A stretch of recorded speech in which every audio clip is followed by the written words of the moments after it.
Condolence from Karachi media, your mother. And then what is the goal of this whole camp? What is your personal strategy?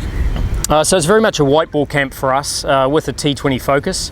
So a lot about, I guess, working backwards from the World Cup, identifying key areas that we need to work on, and then putting the boys under a bit of pressure.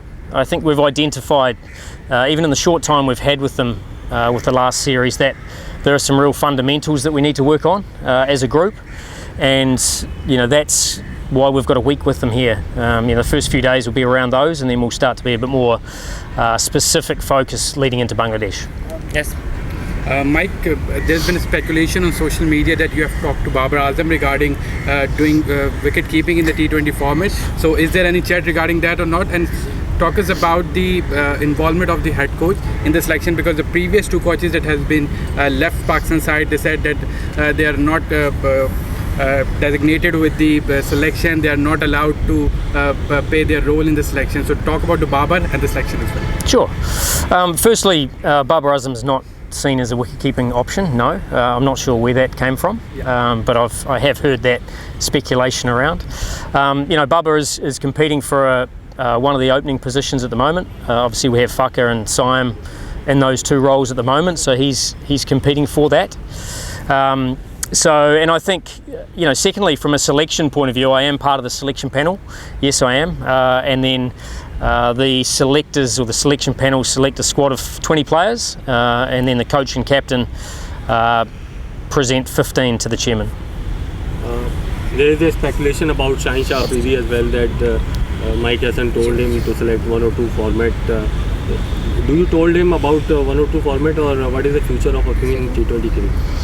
Shaheen Afridi is a world-class player, so there's no doubt that we've identified some areas that we think Shaheen needs to work on, as does every player at this camp. But there's a good reason that him and everybody else is at this camp, is that they're in the wider frame for Pakistan in white ball cricket, and that includes T20 cricket. So, players go through good periods and periods where they're a little bit down in their game. And it's up to us as a coaching staff to try and get our best players on the park and make them better. So when they play for Pakistan, they perform better. So we certainly don't discount quality players. We try and work with them to help them come back stronger. Yes. Mike, we've seen the Hesson Ali is not part of the Pakistan team, but he's doing well in county T20 Blast, already taken 21 wickets. So I want to ask, sometimes we've seen a lot of cricket boards now that players are playing franchise cricket to get different experiences in different environments. So how you feel this kind of thing, the players playing leagues and getting all the countries' environments and playing well and performing superbly? And so talk us through about Hesson Ali also. I'll talk to Hesson Ali first. I mean, Hesson will be involved with our team in the West Indies.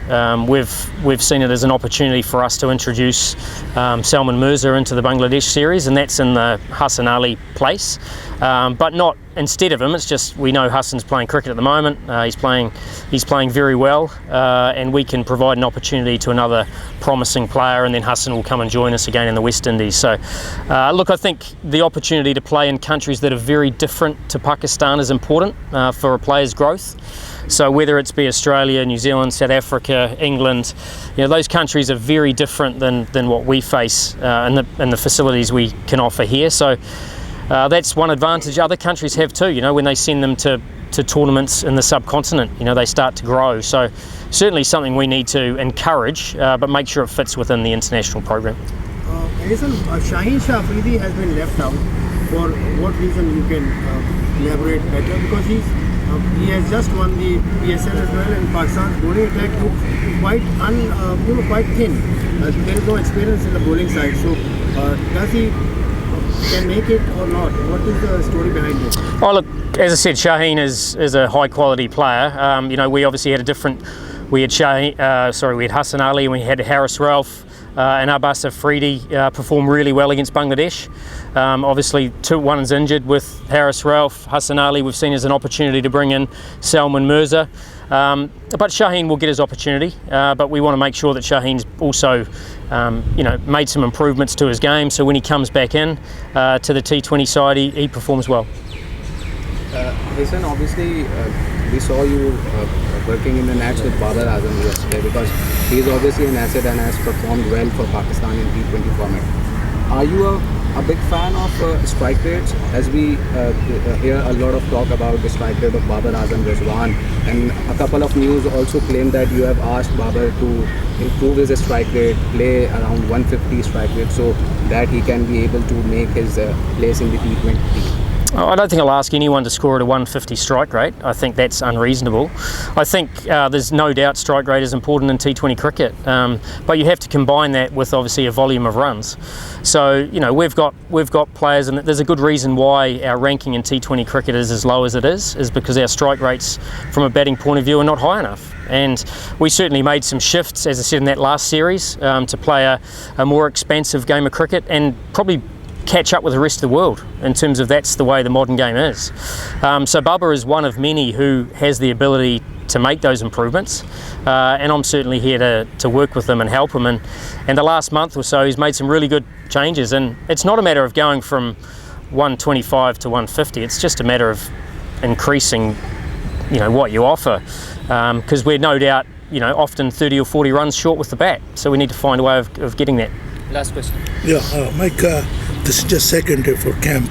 So actually what you are focusing on in the field for the promotion of the skills. And the second part of the question is that how you see the weather conditions over here in the camp. And the third one, what you have the expectations for the upcoming series against India? Well, firstly, from a fielding point of view, we've brought in a new fielding coach, Shaheen McDermott, who is highly experienced in Asian conditions, worked with a number of teams around the world, and certainly if you saw some of yesterday's training, there's some real intensity there. So a big part of our fielding is to increase the intensity and increase the athleticism in the field. What was your second part? Second part of the weather conditions. Weather, look, it's actually pretty good. Like when I left Lahore, it was 48 degrees about 3 weeks ago, so this is impressive. And the third part of what you have the expectation for the upcoming series against against Bangladesh first. Going to Mirpur, it's going to be a challenge. It'll be humid. We're obviously practicing on surfaces where the ball's going to turn, and it's going to challenge our batting, in particular against slow turning wickets. So, Bangladesh in their own country are far harder than they are away from home. So we expect a big challenge. Thank you so much. Thank you.